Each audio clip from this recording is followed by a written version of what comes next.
Hello guys, कैसे हैं आप सब। एक बार फिर से स्वागत है आपका अपने यूट्यूब चैनल एनी एग्ज़ाम में। गाइस, ये एमसी चंडीगढ़ जो स्टेशन फायर ऑफिसर का जो एग्ज़ाम हुआ था इवनिंग शिफ्ट में 29 अगस्त को, उसका पार्ट 2 है जिसमें हम रीजनिंग और जीके का एनालिसिस करेंगे और जानेंगे किस तरह के क्वेश्चंस एग्ज़ाम में पूछे गए हैं या पूछे जा सकते हैं। और गाइस, हमने लास्ट वीडियो में इंग्लिश और रीजनिंग का क्वेश्चंस को एनालिसिस किया था और जाना था किस तरह के क्वेश्चंस हमारे पास पूछे गए हैं, क्या वो सीरीज़ जो हमने शुरू करी थी उसमें से आए हैं कि नहीं। तो जिन व्यूवर्स ने लास्ट वीडियो को नहीं देखा है वो लास्ट वीडियो को देख लें। और गाइस, अगर आप किसी भी गवर्नमेंट एग्ज़ाम की प्रिपरेशन कर रहे हैं तो आप हमारे साथ फेसबुक ग्रुप में जुड़ सकते हैं। ये हमारा फेसबुक ग्रुप है। जब आप सर्च करेंगे एनी एग्ज़ाम तो कुछ इस तरह का इंटरफेस आपके पास सामने आएगा। तो इस ग्रुप में आप ज्वाइन बटन पर क्लिक करके हमारे साथ ग्रुप में जुड़ सकते हैं। साथ ही दोस्तों, अगर आप किसी भी डिफेंस एग्ज़ाम की प्रिपरेशन कर रहे हैं तो ये हमारा डिफेंस एग्ज़ाम का ग्रुप है। तो इस ग्रुप में भी आप ज्वाइन बटन पर क्लिक करके हमारे साथ ग्रुप में जुड़ सकते हैं। इन दोनों ग्रुप्स का लिंक मैं आपको डिस्क्रिप्शन में दे दूंगा।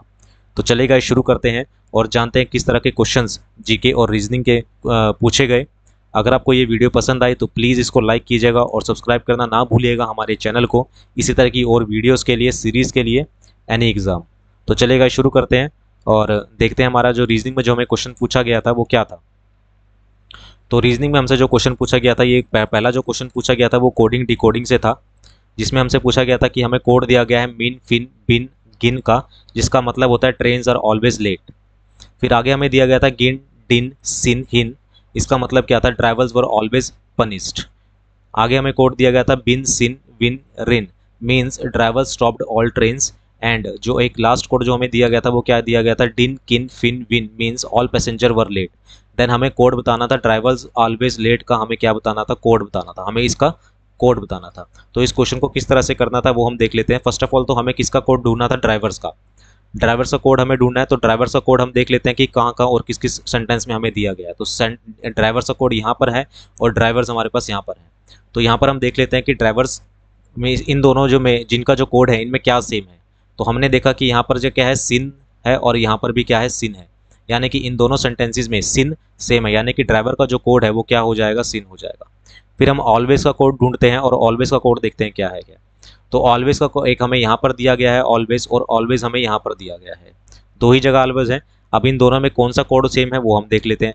यहाँ पर गिन है और इस सेंटेंस में भी क्या है, गिन है, इसका कोड, यानी कि जो ऑलवेज का कोड है वो क्या हो जाएगा, गिन हो जाएगा। हमें लेट का कोड ढूंढने की जरूरत नहीं है, क्यों, क्योंकि सिर्फ एक ही ऑप्शन में सिन और गिन एक साथ हैं, यानी कि ऑप्शन सी इसका क्या हो जाएगा, करेक्ट हो जाएगा। इस तरह से ये क्वेश्चंस हमें अटेम्प्ट करना था फास्टली और ईजी वे में। नाउ नेक्स्ट क्वेश्चन पे बढ़ते हैं, हम देखते हैं कि नेक्स्ट क्वेश्चन क्या है।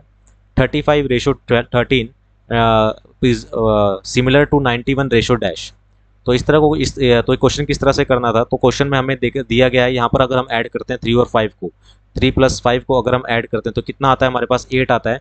और 3 और 1 को अगर हम ऐड करते हैं तो कितना आता है, 1 + 3 यानी कि 4 आता है। यानी कि 8 का जो हाफ है वो कितना है, 4 है। 8 का हाफ 4 है, ठीक है गाइस। और उसी तरह से हमें इसी पैटर्न का जो रूल है हमें इसमें लगाना है। तो 9 + 1 कितना होता है, हमारे पास 10 होता है, यानी कि 10 का जो हाफ होगा 5 वो यहाँ पर आएगा। और 5 हमारे पास सिर्फ एक ही ऑप्शन को करके आ रहा है और वो क्या है, सी, यानी कि 3 और 2 32 को जब मैं ऐड करता हूँ तो 5 आता है, ठीक है गाइस। तो हमारे पास ये पैटर्न था, यानी कि ऑप्शन सी क्या हो जाएगा, इसका करेक्ट हो जाएगा। नेक्स्ट क्वेश्चन पे बढ़ते हैं। Some group of the letter are given all of which except one share a common feature, one is different, choose the odd one out. तो हमें ऑड वन आउट ढूंढना है। तो हमें सिंपली हमें सब में दिख रहा है कि सारे ऑप्शन में क्या है, अपोजिट है। जैसे सी का अपोजिट एक्स है, जी का अपोजिट टी है, तो ये तो अलग नहीं हो सकता। ई का अपोजिट बी है, बी का अपोजिट वाई होता है, तो ये भी अलग नहीं हो सकता। ए का अपोजिट जेड है और डी का अपोजिट क्या है, डब्ल्यू लिखा गया है, तो ये भी सही है। लेकिन यहाँ डी का अपोजिट एक्स लिखा गया है, यानी कि डी का अपोजिट यहाँ पर डब्ल्यू होना चाहिए था और ई का अपोजिट वी होना चाहिए था ऑप्शन ए में, यानी कि इसका सही आंसर क्या हो जाएगा, ऑप्शन ए हो जाएगा, ये सबसे अलग है, ठीक है गाइज। इस तरह से ये अपोजिट से क्वेश्चन था। नाउ नेक्स्ट क्वेश्चन पे आते हैं। नेक्स्ट क्वेश्चन हमारे पास सीटिंग अरेंजमेंट से रिलेटेड है, तो इस सीटिंग अरेंजमेंट को हम सॉल्व करते हैं। तो सीटिंग अरेंजमेंट में हमें सबसे पहले क्या कह रखा है कि 11 स्टूडेंट्स हैं हमारे पास, 11 स्टूडेंट्स हैं, A B C D E F G H I J ए के। तो 11 स्टूडेंट्स हैं हमारे पास, हम ऐसे डैश बना लेते हैं, 1 2 3 4 5 6 7 8 9 10 एंड 11, ठीक है। Are sitting in a row facing the teacher D who is immediate left of F. तो इसको हम साइड में लिख लेते हैं, जो डी है वो इमीडिएट लेफ्ट है किसके, एफ के। एंड सेकंड, एंड आगे हमें क्या रखा है, is second to the right of C, C के सेकंड राइट में, तो सी इधर होगा और इसके सेकंड राइट में कौन हो जाएगा, डी हो जाएगा। A is second to the right of E, A जो है वो सेकंड राइट में है ई के, तो ई ये रहा, और इसके सेकंड राइट में अगर हम देखेंगे तो क्या आ जाएगा हमारे पास, ए आ जाएगा, यहाँ पर आ जाएगा ए। ठीक है, आगे हम पढ़ते हैं हु इज, जिसकी ए की बात कर रहा है, ई किसके लिए लगा है, हु के लिए लगा है, who is at one of the ends, तो ई जो है वो एक एंड पे बैठा है। अगर हम ई को यहाँ बिठाते हैं तो इसके सेकंड राइट में ए आ नहीं सकता, क्योंकि सिर्फ 11 ही पर्सन है, तो ई कहाँ बैठेगा, ई बैठेगा यहाँ पर, तो इसके सेकंड राइट में कौन हो जाएगा, ए हो जाएगा। J is immediate neighbour of A and B, J जो है वो इमीडिएट नेबर है ए और बी का, तो जे को यहीं बैठना पड़ेगा, तभी वो नेबर बनेगा किसका, बी का। ठीक है, क्योंकि अगर जे को मैं यहाँ बिठा दूंगा तो एक बी आ नहीं पाएगा हमारे पास। ठीक है, आगे बढ़ते हैं। J is immediate neighbour of A and B and third to the left of G, और जी के थर्ड लेफ्ट में है, जी के थर्ड लेफ्ट में है, ठीक है ना, and third to the left of G, G के थर्ड लेफ्ट में है, तो जी को कहाँ बिठाना पड़ेगा, एक दो थर्ड में है, तो जी बैठेगा यहाँ पर, तो इसके थर्ड लेफ्ट में कौन हो जाएगा, जी जे हो जाएगा। H is the immediate left of D, H के जो डी के इमीडिएट लेफ्ट में कौन है, एच है, and third to the right of I, I के थर्ड राइट में, तो आई यहाँ पर आ जाएगा। ठीक है, और आई के कौन से थर्ड राइट में यहाँ पर, यानी कि आई और सी के बीच में एक पर्सन है। तो अब हमें इनको बिठाना है, हम इनको बिठा लेंगे, तो इनको कैसे बिठाएंगे, यहाँ पर आ जाएगा आई, फिर एक स्पेस, फिर C, then H, then D, then F, और हमारे पास एक पर्सन रह गया, और कौन सा रह गया, के। ठीक है, तो गाइज ये हमारी पजल सॉल्व हो चुकी है। अब हम क्वेश्चन को अटेम्प्ट करते हैं। Who is sitting in the middle of row, row के मिडल में कौन है, तो हमें साफ साफ नजर आ रहा है जी, जो के रो के मिडल में कौन है, आई है, रो के मिडल में कौन है, आई, यानी कि ऑप्शन डी इसका क्या हो जाएगा, करेक्ट हो जाएगा।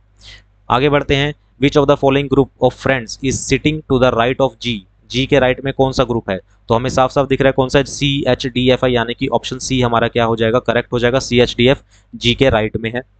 और 36 में आते हैं। If E and D, C and B, A and H and K F are interchange their position, तो हम इसकी पोजीशन को इंटरचेंज करवा रहे हैं। अब पहले कह रहा है कि ई और डी अगर इंटरचेंज कर ले, ठीक है ना, यानी कि डी इधर आ जाएगा और ई इधर आ जाएगा। ठीक है, सी और बी इंटरचेंज कर ले, मतलब सी इधर आ जाएगा और बी इधर आ जाएगा, और ए एंड एच इंटरचेंज कर ले, मतलब एच इधर आ जाएगा और ए इधर आ जाएगा, और साथ ही कौन इंटरचेंज कर ले, के एंड एफ, के एंड एफ यानी कि के इधर आ जाएगा और एफ इधर आ जाएगा। अगर ये अपनी पोजीशन को चेंज कर लें तो हमसे क्या पूछ रहा है, विच of the following pair students is sitting at the end, and में कौन सा पेयर बैठा है, तो एंड में हमें दिखा कि डी बैठा है और कौन सा बैठा है, के बैठा है, यानी कि ऑप्शन बी हमारा क्या हो जाएगा, करेक्ट हो जाएगा। तो 36 का जो आंसर होगा वो क्या होगा, बी। तो गाइस इस तरह से ये पजल को सॉल्व करना था फास्ट और इजी वे में। नाउ नेक्स्ट क्वेश्चन पे बढ़ते हैं हम। नेक्स्ट क्वेश्चन देखते क्या है। नेक्स्ट क्वेश्चन भी हमारे पास पजल दी गई है, यहाँ पर P Q R S T V W, यहाँ पर यू नहीं है guys, P Q R S T V W है, और 7 मेंबर्स हैं फैमिली में। देयर आर 3 फीमेल, जिसमें से 3 फीमेल हैं मेंबर्स हैं। Each of them has a different profession, हर किसी का डिफरेंट प्रोफेशन है। लॉयर है कोई, चार्टर्ड सॉरी जो कोई लॉयर है, कोई चार्टर्ड अकाउंटेंट है, इंजीनियर है, टीचर है, डॉक्टर है, आर्किटेक्ट है, फार्मासिस्ट है। फिर हमें क्या करा है, no lady is either pharmacist और चार्टर्ड अकाउंटेंट, कोई भी लेडी फार्मासिस्ट नहीं हो सकती और सीए यानी कि चार्टर्ड अकाउंटेंट नहीं हो सकती। Each of them has a different monthly income, हर एक की डिफरेंट मंथली इनकम है। The chartered accountant earn the most, तो सीए जो है वो, इसको हम साइड में लिख लेते हैं, जो सी है वो सबसे ज़्यादा कमाता है, सीए अर्न जो है वो करता है सबसे ज़्यादा।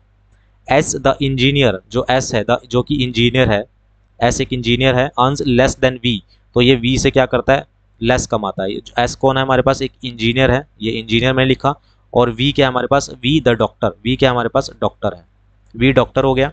आर द टीचर, जो आर है वो एक टीचर है, अर्न मोर देन पी, वो पी से ज़्यादा कमाता है, एंड लेस देन एस, और एस से क्या कमाता है, लेस कमाता है। ठीक है, तो यानी कि इस यहाँ आर आ जाएगा और यहाँ पर क्या आ जाएगा, पी आ जाएगा, और आर कौन है हमारे पास, टीचर है, तो टीचर को हम यहाँ लिख देंगे, और P more than P and less than S, तो पी का अभी हमें पता नहीं है।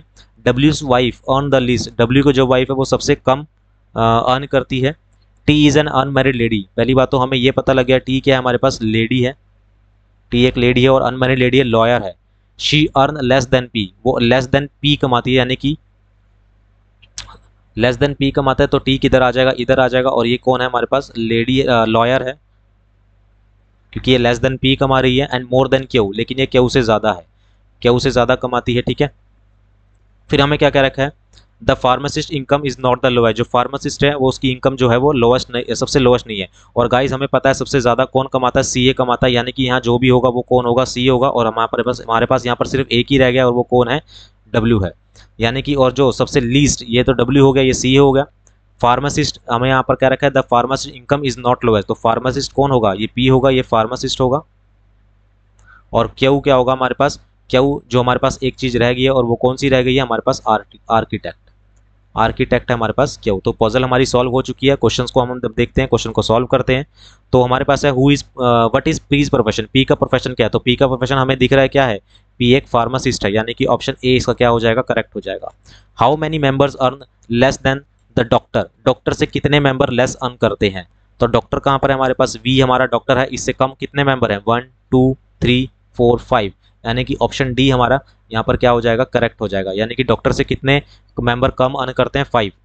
आगे बढ़ते हैं, which of the following represent the 3 female members of the family, कौन सी 3 फीमेल मेंबर्स हैं, तो एक तो हमें टी लेडी हो गई, और एक हमें यहाँ पर कह रहा था W wife on the least, यानी कि क्यू सबसे कम है, यानी कि क्यू भी क्या है, एक लेडी है, और किसी और लेडी का हमें पता है नहीं, क्योंकि टी भी एक लेडी हो गई, क्यू भी एक लेडी हो गई, और किसी लेडी का हमें और पता है नहीं कि कौन सी लेडी है, यानी कि साथ ही कह रहा था फार्मासिस्ट और चार्टर्ड अकाउंटेंट जो है वो लेडी नहीं हो सकते, यानी कि ना तो लेडी ये हो सकती है और ना सीए और ना फिर फार्मासिस्ट लेडी हो सकती है।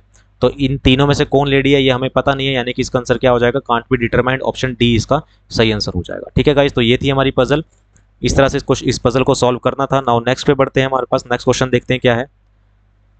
नेक्स्ट क्वेश्चन है हमारे पास, सीरीज हमें दी गई है, इस सीरीज को हमें सॉल्व करना है। तो इस सीरीज को किस तरह से सॉल्व करना है वो हम देख लेते हैं।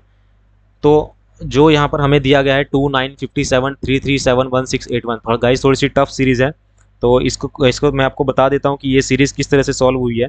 तो फर्स्ट ऑफ ऑल हमारे पास जो ऊपर वाली सीरीज दे रखी है, तो उसमें हमें दे रखा है क्या कि 2 मल्टीप्लाई बाई 8, अगर हम -1 करेंगे, -2 मल्टीप्लाई बाई 8 -7 करेंगे तो हमारे पास कितना आ जाएगा, 9 आ जाएगा।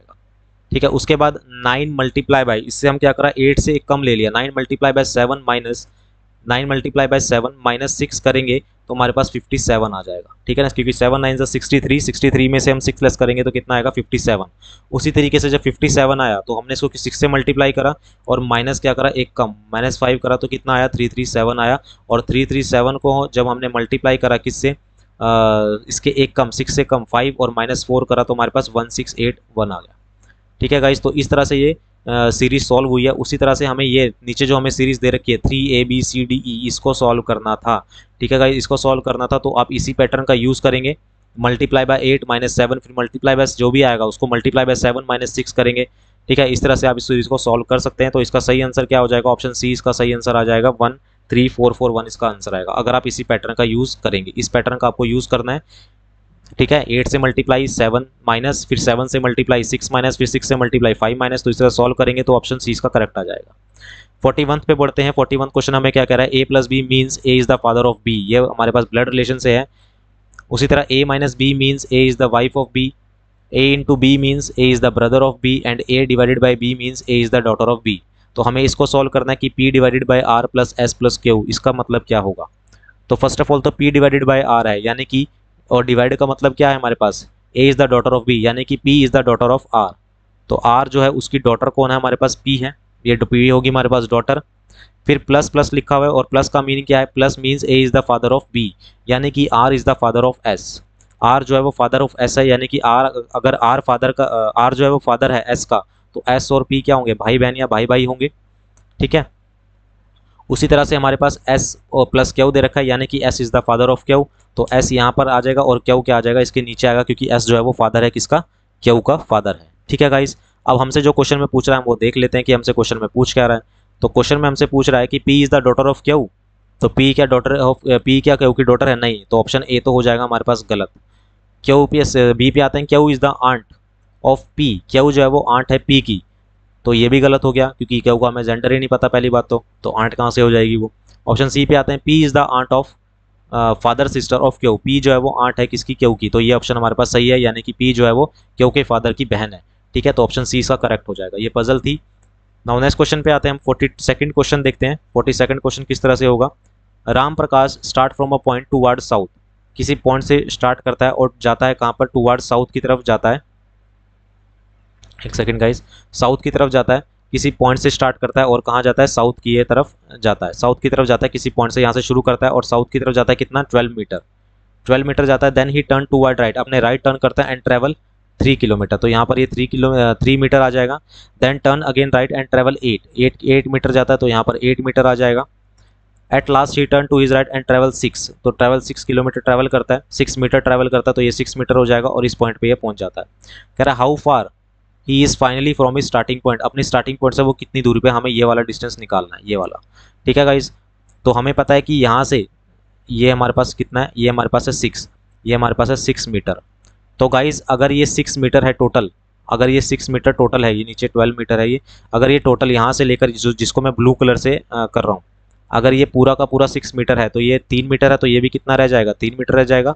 अगर ये भी कितना है, 3 मीटर है, ये भी कितना है, 3 मीटर हो जाएगा, और ये भी कितना हो जाएगा, 3 मीटर हो जाएगा।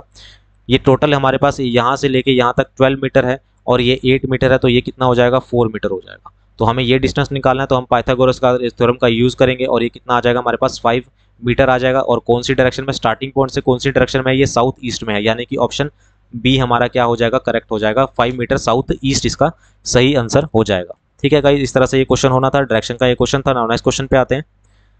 Ram Prakash start from a point toward south and travel 12 kilometre, ये हमारे पास क्वेश्चन हो चुका है 42। ठीक है, 43 पे आते हैं। इना क्या हो, X is 10th from the front, X जो है वो 10th है फ्रॉम फ्रंट से, while Y is 25 from the rear. ये हमारे पास एक वो है पजल है, यहाँ से हमारे पास जो x है वो 10th है फ्रॉम द फ्रंट, यहाँ से हमारे पास एक x की जो पोजीशन है वो 10th है, और y की जो पोजीशन है वो कितनी है, 25th है। y की पोजीशन है 25th, यहाँ पर y है 25th पोजीशन पे y है, कहाँ से, राइट से, रियर से। z is the middle of the two, z जो है इनकी मिडल में है। ठीक है गाइस, z जो है इनकी मिडल में है, यहाँ पर है z में। अब हम बताना है what position does occupy from the front, front से z की पोजीशन कितनी है। तो टोटल हमारे पास पता है, हमारे पास पर्सन कितने हैं, 50। अगर हम उसमें से 10 लेस कर दूं और 25 को लेस कर दूं तो हमारे पास कितना बचेगा, 40 में से 25 गए तो कितना आता है हमारे पास, 15 बचेगा, यानी कि 15 हमारे पास रह जाएंगे। और 15 का जो हाफ होता है वो कितना होता है, यानी कि यहाँ से लेके, जिसको मैं रेड कलर से अभी कर रहा हूँ, यानी कि यहाँ से लेके यहाँ तक कितने स्टूडेंट्स हैं, 15 स्टूडेंट्स, और 15 का हाफ कितना होता है, 7 होता है। 15 का हाफ यानी कि 7 इधर 7 इधर, यानी कि यहाँ पर आएगी हमारे पास 8 स्टूडेंट आएगा। तो हमें लेफ्ट से इसका बताना है, तो 10 + 8 कितना हो जाएगा हमारे पास, 18, यानी कि जो जेड की जो पोजीशन है वो लेफ्ट से कितनी है, 18 है, यानी कि ऑप्शन ए इसका क्या हो जाएगा, करेक्ट हो जाएगा। ठीक है, फ्रंट से जो ए की पोजीशन है वो, जेड की जो पोजीशन है वो कितनी है, 18th है। ठीक है ना, क्योंकि यहाँ से यहाँ तक जो स्टूडेंट होंगे, यहाँ भी 7 होंगे, यहाँ भी 7 होंगे, बीच में 8 होगा, मतलब कि जो मिडिल नंबर होगा वो 8th पोजीशन पे होगा। अगर वो 8th पोजीशन पे है तो यहाँ से यहाँ तक टोटल कितना हो जाएगा, 18 हो जाएगा। यहाँ पर क्या होता है, जेड, यानी कि ऑप्शन ए इसका करेक्ट हो जाएगा। ठीक है गाइस, तो इस तरह से क्वेश्चन होना था। आगे हम बढ़ते हैं 44th क्वेश्चन पे। 44th क्वेश्चन हमें क्या कह रहा है, in a family a couple has a son and a daughter, the age of the father is 3 times that of his daughter and the age of son is half of his mother. तो यहाँ पर हमने क्या लिखा, father और किसकी, daughter की as. कह रहा है कि फादर की जो एज है वो 3 times है डॉटर की। अगर डॉटर x है तो फादर की एज कितनी हो जाएगी हमारे पास, फादर की एज हो जाएगी 3x। फिर उसी तरह सन और मदर की बात कर रहा है, कह रहा है son is half of his mother, son जो है वो अपनी मदर का हाफ है, यानी कि अगर सन की x है, सॉरी सन की अगर y एज है तो मदर की कितनी हो जाएगी, मदर की कितनी, y मदर की हो जाएगी 2y, क्योंकि हाफ है। कह रहा है कि the wife is 9 year younger 10 to her husband, wife जो है वो 9 year यंगर है अपने हस्बैंड से, यानी कि हम अगर बात करें तो 3x, एक इक्वेशन हमारे पास क्या बनेगी, 3x माइनस में 2y, यंगर है तो ये हस्बैंड की एज है और ये मदर की एज है, तो 3x माइनस 2y कितना आ जाएगा, 9 आ जाएगा, इक्वेशन 1 हो जाएगी। फिर कह रहा है कि brother is 7 year older than his sister, brother बड़ा है अपनी सिस्टर से कितना, 7 साल, तो यहाँ पर कितना आ जाएगा, y माइनस x आ जाएगा, कितना आ जाएगा, 7 आ जाएगा। अगर हम इस इक्वेशन को, नीचे वाली इक्वेशन को 2 से मल्टीप्लाई कर दें तो ये कितना हो जाएगा, 2y हो जाएगा, और ये कितना हो जाएगा, 2x हो जाएगा, और यहाँ से ये 2y से 2y कैंसिल हो जाएगा, तो 3x में से 2x लेस करेंगे तो x आ जाएगा, और x की वैल्यू कितनी आ जाएगी, 9 + 7, ये यहाँ भी 2 से मल्टीप्लाई होगा, और 2 से मल्टीप्लाई होते हैं 14 हो जाएगा, तो 9 + 14 कितना होता है, 23, तो x की वैल्यू आ जाएगी 23। अब हम क्या करते हैं, हम y की वैल्यू निकाल लेते हैं, क्योंकि हमें मदर की एज निकालनी है, find his mother age, mother की एज निकालनी है, तो y की वैल्यू हम यहाँ पर निकाल लेते हैं। तो हमें पता है कि y माइनस x कितना है, 7, y को यहाँ पुट करेंगे, सॉरी x की वैल्यू हम यहाँ पुट करेंगे तो कितना आ जाएगा, y माइनस 23 = 7, और y की वैल्यू कितनी आ जाएगी, y की वैल्यू आ जाएगी 30। तो हमें मदर की एज निकालनी है, मदर की है 2y, तो 2 × में 30 कितना होता है हमारे पास, 60, यानी कि ऑप्शन डी हमारा क्या हो जाएगा, करेक्ट हो जाएगा, यानी कि मदर की एज जो है वो कितनी है, 60 years है। तो गाइज आपके कंसेप्ट क्लियर होने चाहिए इस तरह के क्वेश्चंस को करने के लिए। और गाइज अगर आपको वीडियो पसंद आ रही है तो प्लीज़ लाइक कीजिए और सब्सक्राइब कीजिए हमारे चैनल को इसी तरह की और वीडियोस के लिए, ताकि जो आपकी पेपर के लिए बेनिफिट होगी। 45th क्वेश्चन पे आते हैं। 45th क्वेश्चन में क्या कह रहा है, इन अ गिवन लेटर, हमें क्या बताना है, ये हमारे पास missing number missing alphabet series का क्वेश्चन है और हमें जो डैश हमें बीच में दी गई है वहाँ पर कौन से फिलअप्स आएंगे वो हमें बताने हैं। तो गाइस सीधी सी बात है, सिंपल सा क्वेश्चन है ये, आपको कुछ नहीं करना, आप एक ग्रुप बनाने हैं। मैं इस क्वेश्चन को डायरेक्ट करूँगा, डायरेक्ट बताऊँगा कि ये क्वेश्चन किस तरह से होगा। डायरेक्ट हम इस क्वेश्चन को अटैम्प्ट करेंगे। तो ये जो क्वेश्चन होगा डायरेक्ट वो किस तरह से होगा, हमें सिर्फ 5-5 के ग्रुप बनाने हैं और कुछ नहीं करना। या तो हमें साफ साफ दिख रहा है कि यहाँ पर या तो पहले ब्लैंक्स में बी आएगा या ए आएगा, ये तो हमें कंफर्म है कि या तो पहले ब्लैंक में क्या आएगा, बी आएगा या ए आएगा। ठीक है गाइस, तो बी सी बी ए कुछ हो नहीं सकता, तो हम क्या करते हैं, ए भरते हैं। ए सी बी डी आ जाएगा, फिर सी बी, फिर सी ए डी बी हो जाएगा, फिर ए सी बी डी हो जाएगा, फिर सी ए डी बी हो जाएगा, फिर ए सी बी डी हो जाएगा। तो इसका आंसर क्या हो जाएगा, A D D D then again D then B, यानी कि ऑप्शन सी हमारा क्या हो जाएगा, करेक्ट हो जाएगा। सिंपल सा क्वेश्चन था, आपकी कंसेप्ट क्लियर होने चाहिए, आपकी प्रैक्टिस अच्छी होनी चाहिए, तब आप इस क्वेश्चन को अटेम्प्ट ईजिली कर पाएंगे। ठीक है गाइस, तो नेक्स्ट क्वेश्चन पे बढ़ते हैं। नेक्स्ट क्वेश्चन है, the year next to 1990 will have the same calendar of that of the year. तो कह रहा है कि 1990 का कैलेंडर जो है वो किस साल में जाके रिपीट होगा, कौन से साल में 1990 का जो कैलेंडर है वो रिपीट होगा। तो गाइज हमें पहले 90 को देखते हैं कि 90 को डिवाइड करते हैं 4 से और देखते हैं कि रिमाइंडर कितना आएगा। तो 4 2 ज़ा 8, यहाँ पर 10 बचा एंड 4 2 ज़ा 8 कितना आया, 2 आया। तो गाइज हमें ध्यान रखना है कि जब भी हमारे पास 2 4 ज़ा 8, एक सेकेंड, 2 4 ज़ा 8, एक बचा 10 हो जाएगा, 4 2 ज़ा 8, तो कितना बचा हमारे पास, 2 बचा। ठीक है, तो जब भी हमारे पास डिफरेंस या तो 2 बचे या फिर हमारे पास क्या बचे, सॉरी हाँ, जब भी हमारे पास डिफरेंस 2 बचेगा किसी लीप ईयर से, तो हमारे पास जब भी डिफरेंस 2 बचेगा हम डिवाइड करके देखेंगे। अगर डिफरेंस 2 बच रहा है, सॉरी रिमाइंडर अगर हमारे पास 2 आ रहा है, तो जो भी कैलेंडर रिपीट होगा वो कितने साल बाद रिपीट होगा, 7 साल के बाद, 7 साल के बाद रिपीट होगा, यानी कि ऑप्शन सी इसका करेक्ट हो जाएगा। यानी कि 1997 में 1990 का कैलेंडर क्या हो जाएगा, रिपीट कर जाएगा। अगर रिमाइंडर हमारे पास कितना आए, 2 आए। अगर डिफरेंस हमारे पास 3 आ रहा है या फिर हमारे पास 4 आ रहा है डिफरेंस, ठीक है गाइज, तो जो कैलेंडर है वो कितने साल बाद रिपीट होता है, वो कैलेंडर होता है 11 साल के बाद रिपीट। तो हमें 11 साल ऐड करने होते हैं। ठीक है, नाउ नेक्स्ट क्वेश्चन पे आते हैं। 49th क्वेश्चन देखते हैं हमारे पास क्या है। 49th क्वेश्चन है हमारे पास ये फिगर दे रखी है और हमें बताना है कि जहाँ क्वेश्चन मार्क दिया गया है यहाँ पर कौन सा आएगा।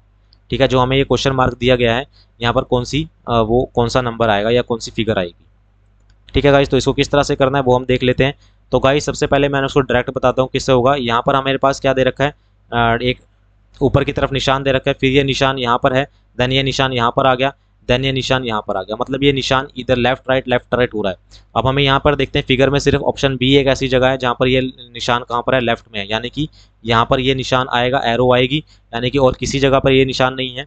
ठीक है, तो ऑप्शन क्या हो जाएगा, बी इसका करेक्ट हो जाएगा। सीधी सी हमें ये चीज़ देखनी थी, तो ऑप्शन बी इसका क्या हो जाएगा, डायरेक्ट इसका ऑप्शन बी इसका करेक्ट हो जाएगा। ठीक है गाइस, तो ये थे हमारे पास रीजनिंग के इंपॉर्टेंट क्वेश्चन जो आपके एग्जाम में पूछे गए। पजल हमारे पास थी, दोनों पजल्स हमने सॉल्व करी। ठीक है गाइस, तो अगर आपको ये वीडियो पसंद आ रही है तो प्लीज़ इसको लाइक कीजिए और सब्सक्राइब कीजिए हमारे चैनल को। अब हम बढ़ते हैं, सॉरी एक लास्ट क्वेश्चन और रह गया है रीजनिंग का। तो हमें बताना है कि अपोजिट ऑफ 4 डॉट्स का जो अपोजिट है वो क्या होगा। तो सिंपल सा ये क्वेश्चन है, यहाँ पर हमें 1 दिख रहा है और यहाँ पर भी हमें 1 दिख रहा है, तो हम क्या करेंगे, इसे एंटी क्लॉकवाइज मूव करवा देते हैं। तो जब हम एंटी क्लॉकवाइज इसे मूव कराएंगे तो 1 के बाद क्या आएगा, ये 6 डॉट आएंगे, और यहाँ पर 1 के बाद क्या आएगा, ये 4 डॉट आएंगी।